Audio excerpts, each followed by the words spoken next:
na nagmuto si Pagdiwang ang muling hapunan sa pamamagitan niya kasama ng Espiritu Santo magpasawalang hanggan. Sumainyo ang Panginoon. Mahal na pong Jesus Nazaret, inihayag mo sa pamamagitan ng krus ang walang maling na pag-ibig ng Diyos sa sangkatauhan. Pakinggan mo ang kahilingan ng iyong angkan na nagsusumamo sa iyo. Makamtanawa nila ang inyong katugunan at tanggapin ang kasagutan na may utang na loob na tinatanaw. Basbasan din po ninyong pagpalain ang kanilang mga pinasasalamatan, hinihiling at pinagsusumakitan sa araw-araw, pati na ang daladala nilang mga imahe ng dasalan.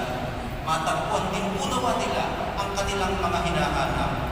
Sa pamamagitan ng bendisyon na ito, naway maalala nila ang mga pangako nila noon sa Binya, na ikaw ang kanilang iibigin at paglilingkuran bilang Panginoon, magpasawalang hanggan. At pagpalain kayong lahat at ang inyong pamilya at mga komunidad ng makapangyarihan at mapagmahal na Diyos, Ama, Anak, at Espiritu Santo. Amen. Naihandog na po natin ang banal na misa sa paglalakbay po natin sa buhay. Lumakad tayo sa liwanag, kapayapaan at pag-asa ng ating minamahal na Nuestro Padre Jesus Nazaret. Salamat sa Diyos.